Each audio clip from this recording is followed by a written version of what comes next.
Ema, thank you so much for accepting my invitation to do this podcast, to come as a guest. Thank you for coming to my house. You're very welcome. Yes. Namaste, everyone back home. Thank you so much for watching. Today we have a colleague of mine, Ema Jamarino, Yes, right. which Correct. is a yoga teacher and model. Yeah, Oh, not okay. Every time you say it, it makes me like, okay. Yes, but it's true. As you can tell.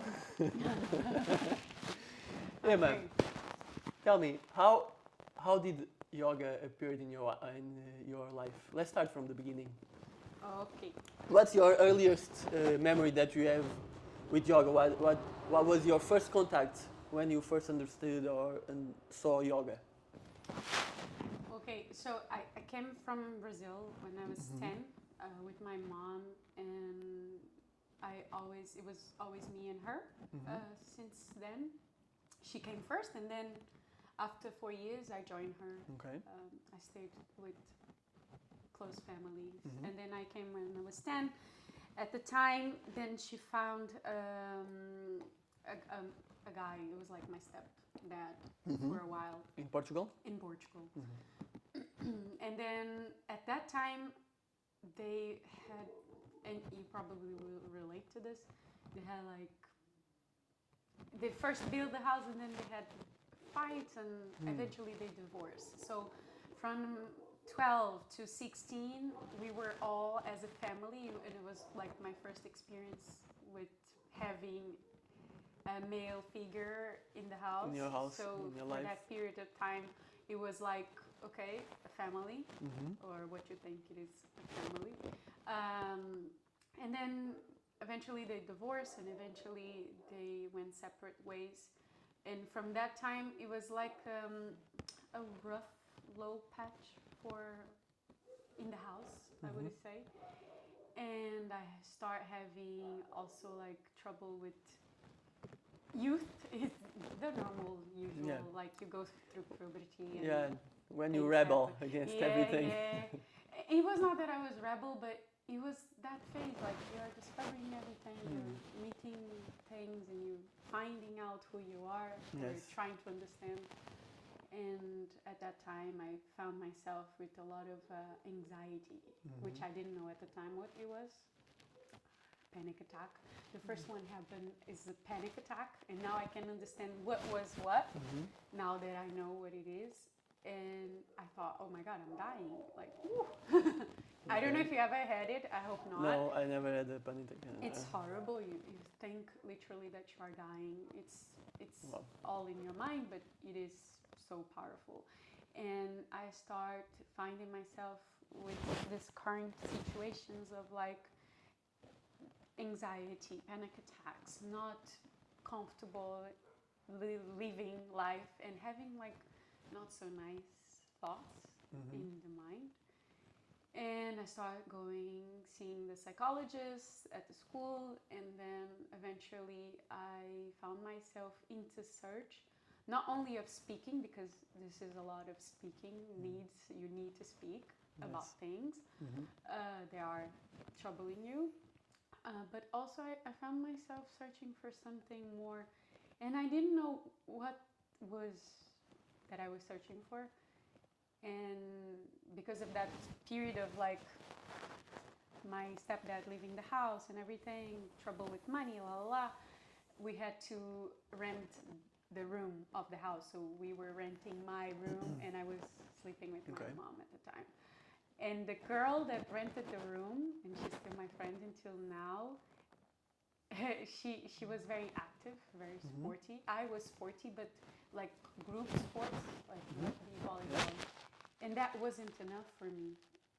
And I remember one day I went home and I went to Google, like YouTube was new at that time, but I was there, and I searched for yoga. How I got there, I had no idea. But you searched for yoga. I searched for yoga. But I where don't did remember. yoga, the word came from? Was it from this girl that were renting the room? No, but this is because I have a funny story, because the day I did it, something happened, and until this day, know, we both know what happened. Okay. So I don't know if it was my teacher, philosophy teacher, or if it was the psychiatrist that I was seeing, the psychologist, yeah, that told me about it. I don't know where it came from, but I knew that doing sports, the competitive sports, wasn't enough for me at the time. So I found myself one day Googling yoga on YouTube, and I found a video. I don't know, until today, I don't know what was it that I found. And I started practicing and practicing. And this girl, she was like renting the room. And one day, and she was my age. Okay. And one day she arrived and I was in the balcony doing things. The yoga? Yes, Yeah. and I was doing the sun salutation. And she was like, "What are you doing?" Like, what the... Because we were young, so Yeah. you were 16. What? You were 16, Yeah. both of you, yeah. Yeah, both of us. She's like 2 years. She was 18. I was 16. Yeah, she was 18. She's a little bit older. She was 18. I was 16. Okay. And it was dark, and I remember it was like dark at night, and I was with the thing trying to copy what the person was doing. On a video. On a video. On a YouTube. And she was yeah. like, "What are you doing?" And I'm like, "Yoga." And she was like, "Okay." And now, like this year, she texted me saying, "So, can I try what you're doing now?" She now wants to And do now it. she But is. she wasn't doing it at the time. She But- was just like, what is But this? I remember, like, this is like the first moment that I remember of having yoga in my life Okay. is when she came in and she was like, "What are you doing?" Because it was dark, it was my balcony, and then she was like, "What are you doing?" Yoga. She was like, "Okay." And now, like so many years after, she texted me this year, and I went to her house to teach her. Wow. And then it was like, "Oh, it's a video." Yeah. And that was the first moment when I remember having yoga in my life. That image. Okay, so this was your first contact with yoga. Her in the balcony talking to me, and I'm realizing, what I'm doing. Yoga. It's, And he helped me a lot. it's funny how yoga always appears, you know, Yeah. when we are struggling. Yeah. And you kind of like, you don't know really what it is. It's just, there's just some pull to it, right? Because also when I started doing yoga I was interested in like the positions. But now, and right after the positions, there was something else. I knew there was something behind, you know, kind of. Yeah. That I was interested in. I knew that it would help me or it will support me in my growth in some way. It's crazy because at that time I remember that as well. It's like I used to do a lot of competitive sports, team sports, even surfing at the time, but nothing like, it was still active, you know. I was still moving the body. So why wouldn't I just go do the sports that I used to do? Yeah. Why did I chose this? Yeah. I question myself until this day. It was meant to be. It was something else. It was something moving me toward. It was the universe. What was it? Yeah, exactly. And it's like, I wish I was more awakened at the time to be aware of these aspects that now I am. And at the time you were just a kid. Yeah, You just don't know. I felt the same. I went to yoga. Actually, my best friend, he took me at the time. I was 21 on my first yoga class. He was here in Quinta da Calma. Yeah. And I heard about it, but I didn't know much about it. You know, for me it was just some positions. But then when I tried, I just it felt right. You know, and there was something else to explore. And yeah, that's how it started. It wasn't just a pose. 10 years ago. 10 years ago. Yeah, I was 21. But I stopped it after. Once I managed to Okay. control my anxiety and I start learning more about panic attacks, the anxiety and everything. And I didn't went too deep into yoga. Okay. It was so weird. And now I look back and it's so weird. It was outside of the house, I was doing sports, going to school, going to the psychiatrist. But at the house, it was a little bit more, you know, and that was my escape in the house. And then I stopped doing it. For a How while. long? How long after? Years. So you practiced for years? No, I stopped it. I did it for like my the school year, so for a year of the school. When you were 16. Yeah, because that's when I felt so much pains. And then summertime came and I found a job that was related towards sports and stuff. And I stopped practicing and I was more in control of my thoughts and my mind, or at least of the anxiety. So it helped you during the time me. you practiced? Yeah. Only like for a year? Yeah. Just for But without a teacher, without understanding the Shavasana, why I was laying down, without understanding things, I was just doing because the YouTube was telling me to do. And I felt like, okay, I need this, but I don't know why I need it. So weird. I cannot even explain it. But then I stopped for years. And at the age of 21, again, I went back with these. Because anxiety is like this. You have came it, back. and then if you don't control and if you don't fix things inside, it comes back again. And then I start having anxiety again. And this time I was like living in and out of Portugal. Okay. And I was working for a company called Med, and you travel a lot with them, and you live in other countries. So I got to live in Morocco. I got to live in Italy, and it's a very stressful job because you work from 8 to like 11. Doing what? Everything. Okay. So you have your position, and at that time I was working with the animations team, so doing sports. Okay. But then at night time you have to do a bunch of things. You have to do like the theater, you have to do the animation, so many things. And I remember going to my room and practicing yoga again. Okay, when you were 21. Yes. And I remember Morocco, I had a little room and like the kitchenette, and I was doing it. But then I stopped again. Again. After how long? Yes. After like 1 year and a half by working with Club Med, I stopped it.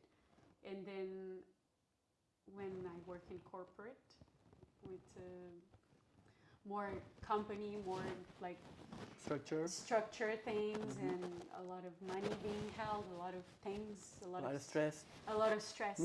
And then COVID hit, and then things happened, and then life, and I went back to yoga again. During COVID?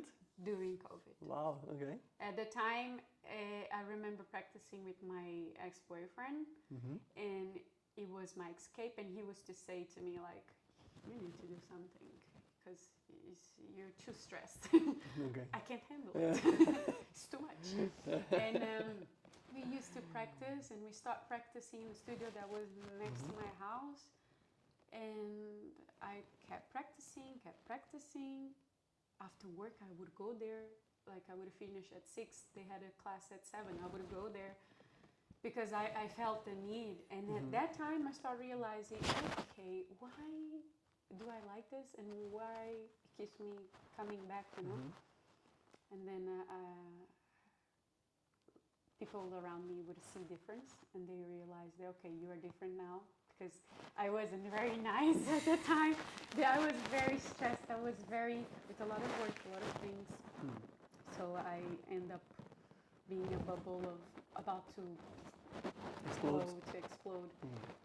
So I said to myself, okay, I'm going to make this every day a thing. And I start making it every day. You made a commitment. A commitment with myself. And then the yoga course happened, and then But how did you decide to do the course? Okay. Good question. I was almost forced. Okay. No. I always liked sports. I always liked to teach. And at the time, I was almost like out of my element. It was still sports related, my job, but it was too much stress related with it. Okay. It was organizing teams, organizing things, bringing athletes and things and teams that it was under my supervision. Yeah. So, and COVID was very tense, and I didn't do I don't know in English everybody had a break from work. I don't know their name. When you stop working. Yeah, they did that break from work, and I didn't. Okay. And the whole the whole corporation, I was one of the few that had to work throughout the quarantine. So I remember going out of the house, my mom at the house, and I would have to go out of the house. You had to go to work. To go to work. Okay. And go to the place because it was new, and someone had to be there looking around things, checking things. So preparing things for the new opening with all the regulations. So I didn't do the break, and that broke me. I didn't took the break, and that broke myself in some way. I remember being not happy. What did you feel at that time? Very sad. I was so sad. I was so sad, so stressed, and I still have a video on my phone where I was on the computer, and it was a meeting, and my mom, she's eating very happy, and I'm so miserable. During the meeting? During the meeting. Because she's filming her, and she said, and this is her, and I'm like, because you had to it was so many things. Because you weren't enjoying the job, or because you also felt that everyone is taking a break because it's the safest thing to do and they're not allowing me to do, so you felt maybe it wasn't fair? It was more of, it was something new. I was I started that job when I was 24, and this was 27, I think, when it happened, COVID. Or I just turned 27 at that time. So it was a lot of things. It was a lot of COVID. I don't know if you felt it, but it was unique. I never had this before. The whole world. Yeah, of course. This is a unique. But for some people it was easy. For other people it was harsh. For me it was so different because dealing with people that now you have to tell them that they don't have a job, or now you had to fire people. Not fire, but put them in hold. If you are extra and you're doing extra hours, you work and you get paid. So if you don't work, you don't get paid. So trying to solve this with some parts of my team, other team members, they were just on leave. I don't know. So was the dealing with the people? It was the dealing with the people that was very harsh for me. Telling them and being the face of saying to them, okay, you guys, you will have to stay home. Being the carrier of bad news. And I felt very harsh on myself. And then leaving the house to go to work and being alone there when no one else is there. No one is outside. It felt, it was a really tough process. You felt maybe lonely? So long.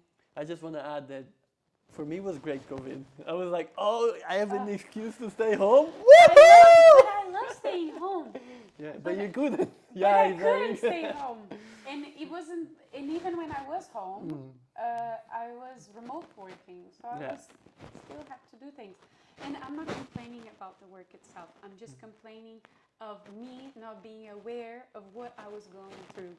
Because if I was aware now, I wouldn't do and be in certain patterns that I was, and allow my body and my mind to take over the body and just be so stressed and overwhelmed with the situation. I wasn't mature enough.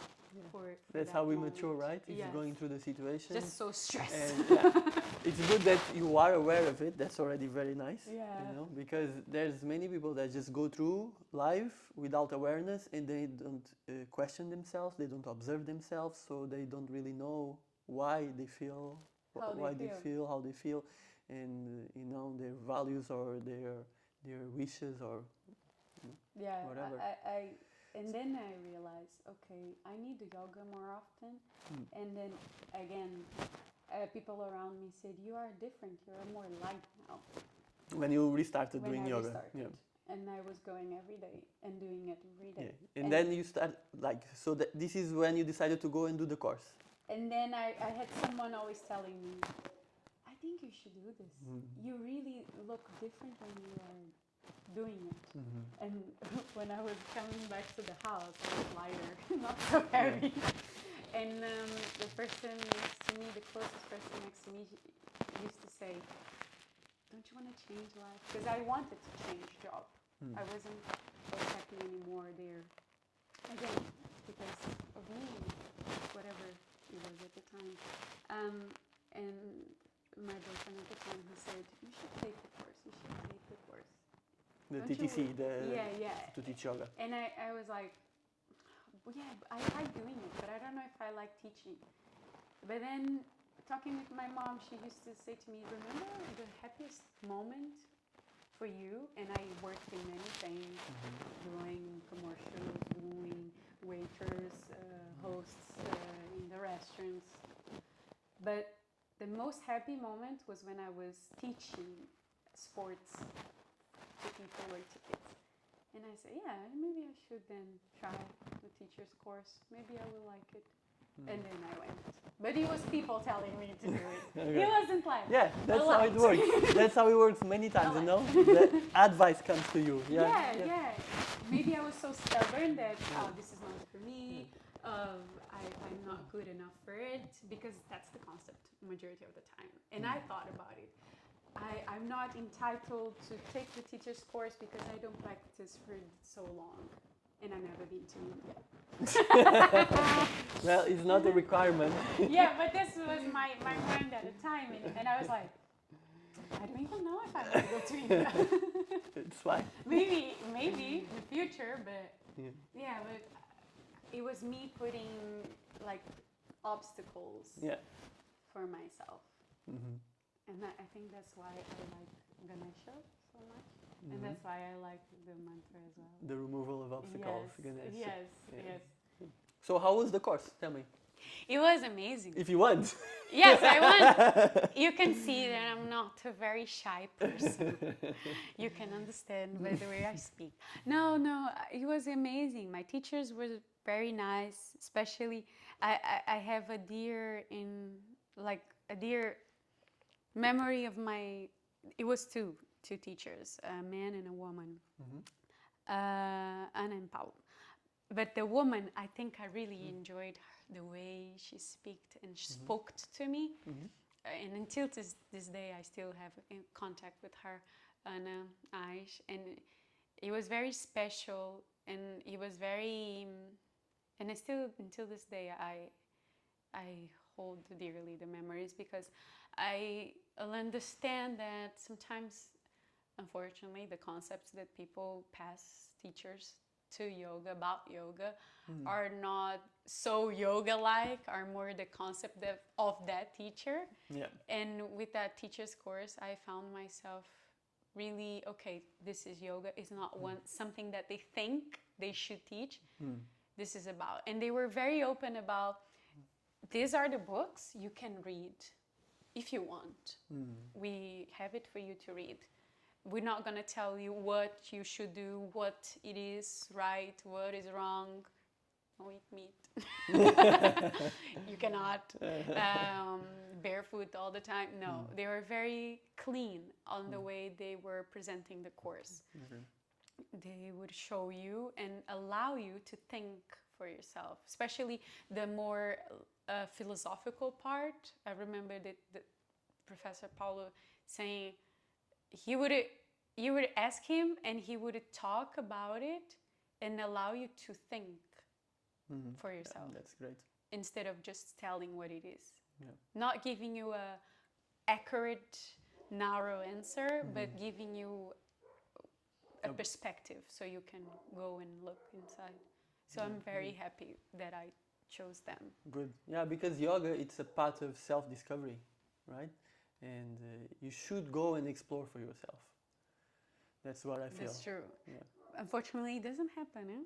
Yeah, many times it's very strict, you know? And I have had feedback of people that they didn't like the course, and I'm like, oh, that's a shame, because I actually enjoyed it, mine. Yeah, that's how it's supposed to be. You should enjoy it. Yeah, so that's why also it's very important to, when you choose which course to do, you know, go and try the classes, speak with the person, study a little bit their school, you know, their teachings, so that then you know you can. I asked before, a friend of mine, she did it the 22 days in Portimao, Diana, and then I asked her the feedback, and then I Googled the school again. Mm-hmm. I did it. I was almost doing the Portimão one, but I was working so much I couldn't. Mm. So yes, I then did the 1 year, and I'm so glad that I did for 1 year, because like I said it before, the 22, 21 days is so intense. Yes. You don't want to read anything more It's about so yoga intense, yeah. after like the 33rd day. It's like, no, enough. Give me a TV. I don't want to do anything else. Yeah, for me it was very nice. And I was getting to like go to Lisbon and come back for the weekends, have an excuse to go away. Good. That's how I did my second course You actually. see? You know, during a year in Lisbon after the first one. So it was I enjoyed. It was more pace. You know, I had my time to read, to practice, to study. Yeah. Yes, yes. Especially the practicing part. I found myself creating a more consistent training. Like I was consistent on my training, on your practice, not only the reading part but also the physical part. The consistency that is creating once you take a longer course, it's nicer at the end. You look back and you're like, wow, okay, I actually implemented what I'm about to teach in my life. Yeah, that's the most important thing, because you know, as yoga teachers, and we were talking about this just before we started recording. Thank you so much for being there and watching. Now. And we were talking about how a yoga teacher is different from a PT, you know, from a personal trainer. You know, it's the way I see it. We are cultivating a spirit of mind, you know, a mind state, you know, a lifestyle. It's not just exercise. Yeah, you don't go there and you just do it and go home. Yeah, of course, like when you just exercise, is very good for your mind as well. But we are guiding the mind in a different way. We are guiding intentions, and we are cultivating a spirit, you know, a mind state. Yeah, well-being state of mind and. So and for you to be able to bring this to people, you first have to cultivate it in yourself. You cannot bring this to people if you don't find it like in yourself. Exactly. Yeah, but when you do the 2021, I don't know. It depends. Depends. Yeah, it can be even 30 days. You can do it in 20 days, never practiced before, and go teach straight away. Actually, it should not. Should not. Your schools will tell you should practice for 1 year every day before coming for the course. But you know, if you arrive there and you have the money, you know, they'll not say no. It depends. Some schools will say no. It depends on the school. Yeah, it depends on the school. If it's a very strict school, then they will say, please practice at home. Yeah, exactly. Try it at home. And that's what I advise. If you're thinking of doing the course, you know, first go and practice for yourself for at least a year, explore yoga, you know, and then try to understand if you like it. That's important. Because maybe you don't like it very much. Maybe you like to be in the class with a specific teacher, and maybe you don't like doing by yourself. Yes. And maybe you don't like even to be teaching other people. Actually, when I went to do my first course, I wasn't thinking of teaching.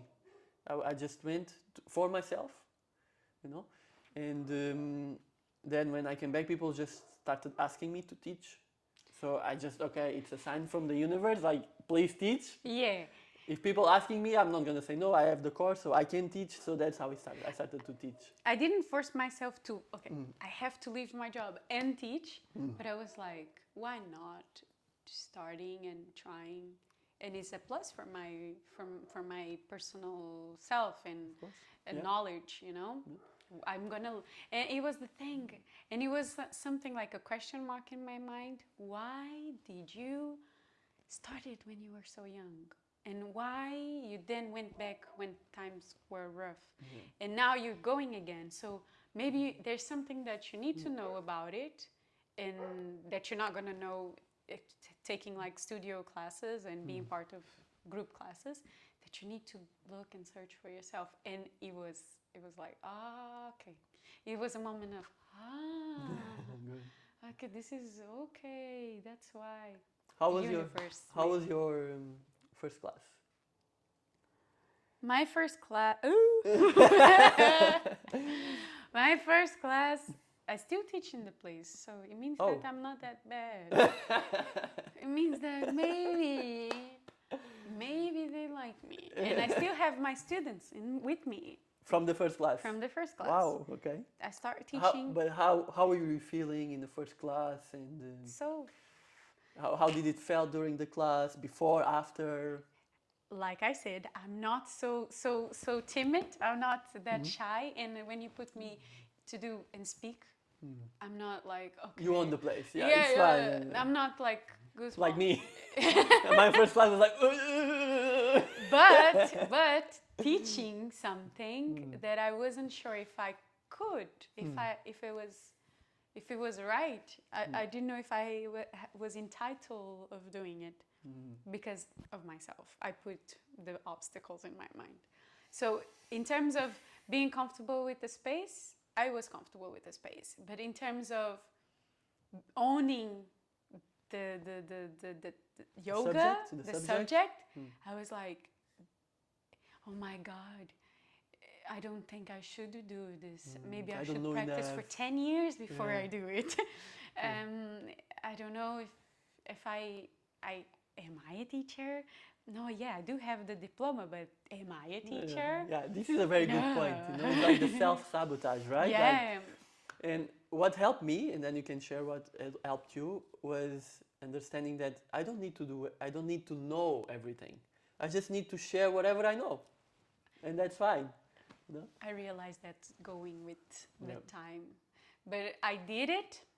I went there and I applied. Before this, of course, you practice with your family. I'm sure you did it with your family. My family, they don't want anything to do with yoga. No, I did it with my only family. My ankle, just very recently, I think 1 month ago in Lollet. He told. Yeah, my uncle. I was there. Was the first person of my family to come to my class in the public park. Yeah. Okay. Public class. Yeah. The rest, no. I did practice with my family one Okay. time. As soon as I finished the course, they asked me, so now you can show us what you've been cooking. I was like, yeah, right, I will. But for me, they saying it was nice. It was like, they love me so much. That's why. Yeah. My friends, because I was teaching 2 of my friends at the time, my mom, my closest ones. I was teaching them, but for me it was like, oh, it's not a good feedback because they love me so much, so it's not true. Self-sabotage. And then this friend of mine, Diana, she told me, they are looking for a teacher where you live, in Browns. I was like, okay, I will text the lady. Maybe she won't say anything, maybe she will, I don't know. I was always really outgoing. So I said, yeah, I teach. And she said, okay, come teach tomorrow. So, no. Wow. Why tomorrow? Because tomorrow we don't have a teacher for the class. She left. She has a course, and every Friday she can't do the class. I was like, oh, you didn't do this one for me. You did the early one, the 6 o'clock. I have one at 7 o'clock at night. So maybe one the one day. that I went to. Yeah. Maybe one day you will do that one for me. You're going to cover me. But yeah, I went. It was summertime. It was like July. So I went there, and they were all very aware of what they should do as students, as practitioners of the thing of yoga. I was like, okay, they know where to place. They're expecting me to do it. Which means they have had teachers for a long time. It's not new. It's not something They're not new. beginning. Yeah, so it was even more like challenging. Pressure. Yeah, and I still have two. Actually, I have all of them, but the 2 that are more attention to details students, Suzanne and Sonia, they are very. I know that they keep me on my toes, and it's good. Because you don't get so comfortable always, I don't know if you have this. How do they do this? Because they know what it is. What to do? They know what to do. But they tell you, or they just show you by what they do? No, it's like if you practice with a client or with a student that it's so unaware of itself, of themselves, they will always look for you to lead them. Yes. But if you have persons and people that already do this outside, and they already know and they are aware of themselves, of their body, you will always be on your toes, because you will not on your toes but alert, and always searching to give new things, and always searching to make so consistent the practice, because it's not like they're not beginners, they know what's happening. And they would always give me a feedback at the end of the class of did they like it, did they didn't like it. And I remember one feedback, it was like, when we're doing the pranayamas, because I teach pranayamas, I don't know if it should be. Like a good yoga teacher? It should be, but I don't know. But when I was teaching the pranayama phase, I would go off the mat and try to like give them tips about the posture. But for those that are already doing it and don't need, that could be a little bit distracting. And I remember this tip, which helped me a lot, because now I do it before. Now I advance, I prepare in advance what to say in order to say it as I'm doing. And those that already know what to do, they're going to be waiting. Yeah, but I understand this. But in my classes, I feel even when I give the right directions on the beginning, when they start doing, you have to do it, eventually, they crunch forward, or or they start doing it a little bit wrong, or they just forget, or they just lose themselves, because they're not used to it, and the mind goes. So I have to always give a little reinforcement, during. And but it was my beginning, like first classes. I was too much. I think I was too talking. I think I picture myself of the time, and I'm really like, I want to put you in the correct position, and I think I was too much. Some people were doing the pranayamas, and I was telling. Just let me practice, just let me do it. Not for those that are not understanding, but for those that are already advanced or intermediate, they could hear me talking, and that would be a little bit, come on, can you say it before? And it was a good practice also. It was a great It's advice. a good practice, when you're practicing pranayama or meditation, to have distractions around you. This is the real practice. This is the real test. Yeah, but when I say I was talking too much, it was like I'm doing a podcast during the class. Like I'm talking now. It was in the class. For a person, that practices, this is like. I went silent.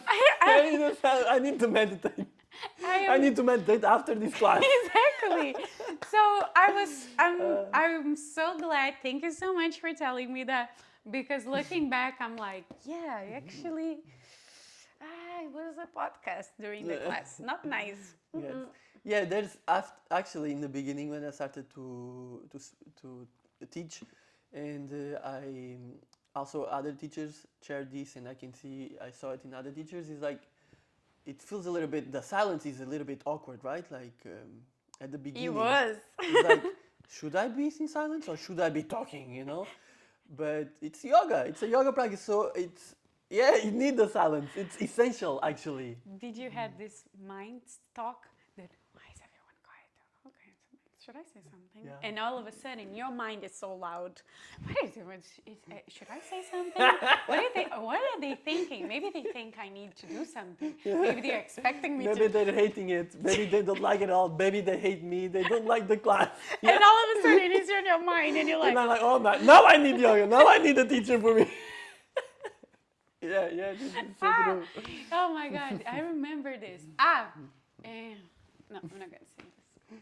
You can say it if you want. It's because at that studio, the studio was all glass. It has like 3 walls of glass, and the one back wall was like normal wall, no glass, no mirrors in this case, not glass mirrors.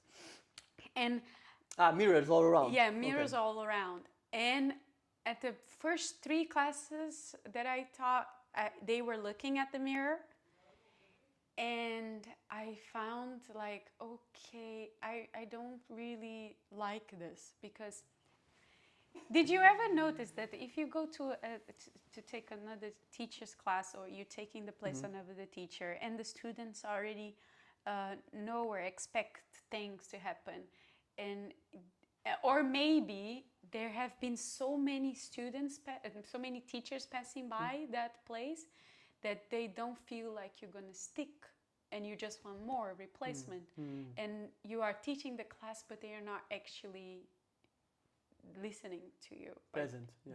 They are just like, it's just one replacement. They're just distracted. Yeah. It feels there. Yeah. It feels like they're not listening to you. Yeah, it happens. They are so used to that certain person that you are just a stranger.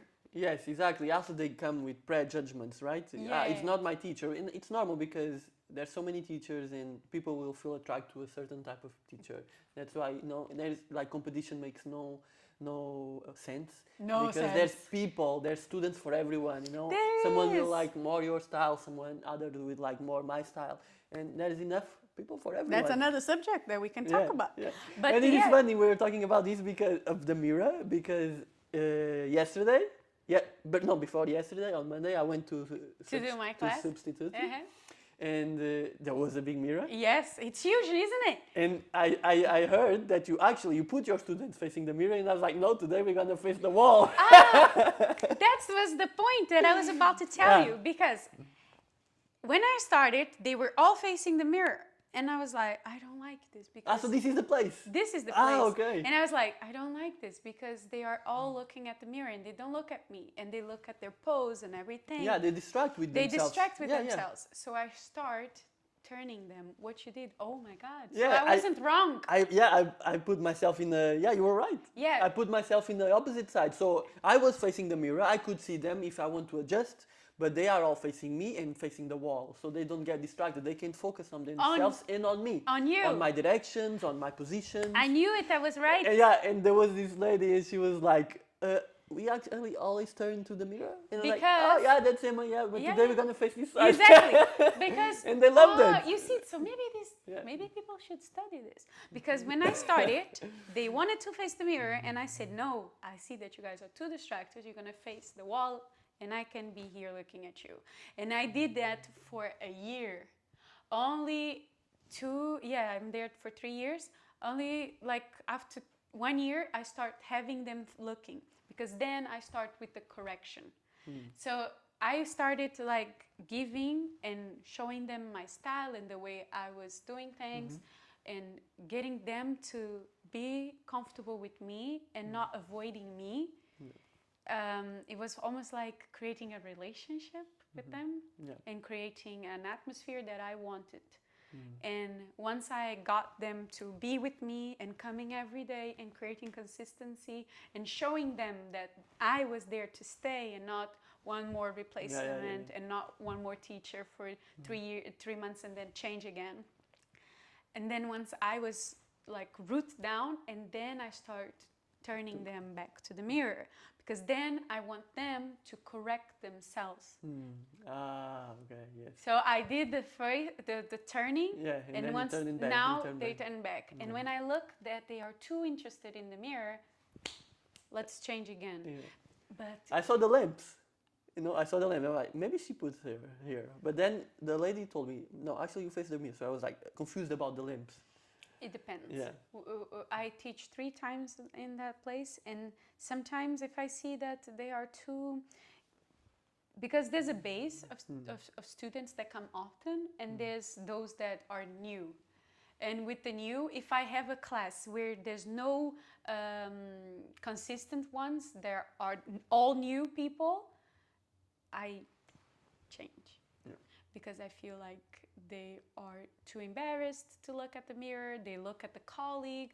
They are seeing the pose that the person next door is doing instead of looking at themselves. So, but when I have like a 50-50 practitioners and advanced or middle and new ones, the more, let's say, the more advanced ones, not advanced, but the more consistent ones with the practice are the ones that set the pace for the other ones. Yeah. And it's so nice because I wanted you to go to Lolé with me one day to my class that I'm going to teach, because you can see it's a community that they help each other. Yes. They say, it's like this, and they just do it. They don't. They know they're not teachers, but they just. Yeah. Or that's beautiful. When you put the mat and one person wants to put the mat this way and the mat is this way, and the more like elderly, the more frequent a student comes and say, it's this way, and you need one of this. Yeah. And if the person, the new students say, oh, this is so hard, or I can't keep my balance, the other one older, even if I'm not there, if I'm correcting someone at the end, they say, don't worry, I was like that as well. And I'm like, oh. Yeah, so but that was like with time. So now I can have them facing the mirror. It wasn't always like that. At the beginning, I have pictures that I used to take. Good. You can prove to me. No, I have pictures so I can remember, you know? Yeah, I know. And it's nice that you did it as well. So I wasn't crazy. No. They do look at themselves. Yeah. See, it makes sense. Yeah. It makes sense. Yeah. I thought maybe I'm crazy. Maybe I want to look at myself. Emma, let's talk about a little bit your modeling, if you would like. Okay. Not your favorite subject? It is. Okay. How did you start? I'm curious. I started when I was really young as well. Yeah? Okay. Yes. Like I said, I was... it's that time of my age of 16, it was like a lot of changes, a lot of things. And I got to modeling because people were saying, oh, you should try. And I actually had someone that knew someone, there was someone. And I did a casting. I went to an agency. They liked me. I did the job after like 1 month for a big company at the time. I won't say the name because otherwise people will Google it and I don't want that. And you will find pictures of him. Me? Or videos? Oh, videos.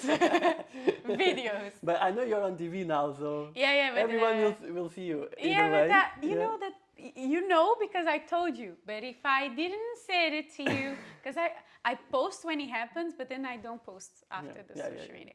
But especially on my yoga part, I don't mix things. But that's good. Still, I start doing it. I did for a big phone company, and then I enjoyed it at the time, and it was a good money. It was a nice money. Also important. Yeah, it was like I was 16, 17, and I got really good cash for that. Wow. And I said, wow, because at that time my mom, she was a little bit unstable with work. We were just me and her. Legally, I couldn't work like a full-time job, but I was doing these things on the side. And it was my way of having money. And I never liked to not be able to have my own thing, you know? Independent. I always liked it to be independent. I never asked my mom for money. It was like, it was very, because I could see the struggle. And I wouldn't want to add one more struggle for a pair of shoes that I wanted or for clothes. So I used to work on the weekends doing like promoting of a shop or events or something. And then I start doing that. And then in the summertime, I would do something else. At school, I was taking sports. And then I created a whole Estás a olhar para o relógio? You're looking at the watch. I'm talking too much. No, I don't want you to be late What because time it is? you have a class at What 6, time it is? at 7 or 6. 7. 7? Okay, it's 10 for 5:30. Yeah, you still have time. No, mas But sorry, yeah, you can Okay. continue. But yes, at the school I was always creating things. I created like a little product for the ladies that were helping in the school, auxiliares, to do sports with me. So I was always Wow. very in and forward, out of the box kind of person in terms of money. So I was like, okay, I need money. How am I going to make it? I see the flaw and I go and make Wow. it. And I had the ladies from school joining me in classes. I had no idea what I was doing at the time, but I did it, and they were very happy. It was a reason for them to go out and move the body and be active. So with modeling was the same thing. Okay, I'm going to make money by showing my face. Okay, I do it, and it was a good money. After that, I was like around 18. I got to experience things that I didn't like it in the industry. I was like, okay, this is so weird. Like what? It was weird. It was like you would do a job and then they would be like, oh, do you want to go to this party or Like inviting you to a go party. out. But I was too young to be invited to and you parties. felt it was like with second intentions or something like this? I don't know if it was, but I didn't like it. And I didn't like to go out in parties. I was too young. I was 18, and having a older person inviting me for a party, I didn't like it. And I felt it's not the second intention, but it was like I would have to go to the party in order to be in a job, to be cool, makes some sense. Yeah. to be cool, and I wouldn't like it. And I was really a tomboy, like Maria Rapaz. So I wasn't into these things. Masculine girl. Yeah, I was a really masculine girl at the time. I just wanted to play with things and do my sports. So I stopped it and I took a break. I left the agency at the time. They actually asked me to do something for soap opera, telenovela. I did the For a training. TV show, yeah? Yeah. You did it? I did it. I was there for a week doing the training, but then I said, okay, this is not for me. I don't want this. I like representation, acting and everything, but I don't like the I'm not prepared, actually. I'm not So you prepared. were in a TV show? No, it was you like... did the training, but then you I did the training to be cast for the TV show. It was like they need to cast people, and they train to see if they fit. If they don't fit, they don't get selected. I didn't got selected to do the final, to be actually on the TV, but I did I was like part of the group of people that they were thinking about it. And I said, no, this is not for me. So then you stopped? I stopped from there. And after I was 20-something, 23, I did sports, lived my life. And I said, okay, people were always saying, you should do modeling. I was like, I was already one. I didn't like it. I think a part of me was afraid of also not being cool enough, I think. Cool? Yeah, cool. Okay, or pretty, or... Not pretty, it cool. wasn't a pain for me. What is cool for you? Because like I'm saying pretty was not a thing for me because being pretty is subjective. Yeah, some people exactly. think it's beauty, Everything. some things not. Everything. But cool was like, I was afraid that I wasn't too likable. Okay. And cool is like for you someone that are liked for a lot of people. So many I was people. Like, I don't think I'm that person because I have other interests. I'm not the network person. I'm not like talk to everyone person. People talk to me, but I'm not like super outgoing, ready to go to all the parties, ready to be all. And that was the idea that I had about modeling at the time. Okay. That you needed It's to do these not things, or you needed to be this person to do this job. And it's not true because I now live a life that I'm constantly working. I have more work than I used to have. And I'm living in the Algarve. I don't actually need to be in Lisbon and to be out there, be seen, be doing things. I can just be here and I Do your gigs. do my gigs and live my life, teach some classes, and that's it. But at the time I had that idea that I had to be very open, very sociable, very likable. And I didn't think I was likable enough. And so but then I, by myself, I send an application for my agency now and they say, okay, we like you. I said, okay, send me something then. And then it started. And I was working for a corporate and I was trying to do some gigs and everything. I did 1 or 2. As soon as I finished and I started teaching yoga full time, I was more free of schedule. And then the jobs started happening. And now I have I should be doing castings and not doing this right now. Everything for my friends. Thank you for being here. Everything for my friends. But yeah, it started like that. And it's a good money. I told you already to do that. I told you already. I can try. I can give it a try. You should try. You should try. Okay. Emma, I had a great time. Did you? Yes, of Always course. talking. Of course. Okay, nice. It's always a pleasure to have you in my company, or to be in your company. To be company. Yeah. Let's finish. There's any final thoughts you would like to share with our viewers? Any final words or any idea you would like to share to stop, to finish? Idea. I don't know. Only if something comes to mind. Yeah, I don't know. With the rest of because this was a really comfortable conversation. It wasn't like I thought it would be a really Strict. Okay. He's going to ask me, what do you think about this subject in yoga? What do you want? Yeah, it was a conversation. So for me to think about something to say on purpose, I think like a message to people. Yeah, if you'd like to leave a message to our viewers. Be present. Be present. No, practice yoga, even if you don't think it's for you. Go search for a teacher. There's plenty of teachers out there. So if you never practice, go and practice. There's Ari, there's me, there's Joanna, Filipa, Tanya. There's so many. All the names. There are all the names out there. Do it. And I'm sure that if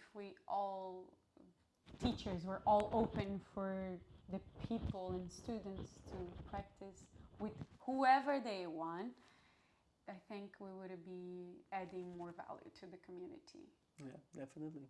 Yeah, because they can like me and not like you. Exactly. Or they can like you and not like me. But as long as people practice, and the message is more of try. Yeah. Be awake, be present, practice yoga, consciousness. It's important. Yes. Thank you. That was great. Yeah, you're welcome. Let's finish with one Om in three shanties. Yes. Yes? Okay.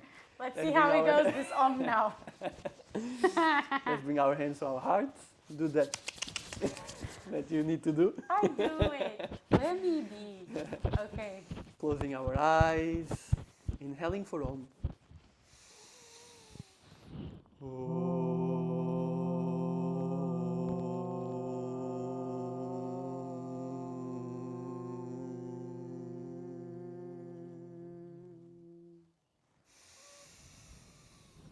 Shanti,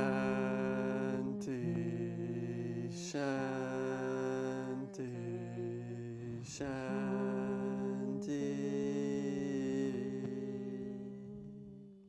Hari Om Tat Sat. Obrigado, Ema! High five!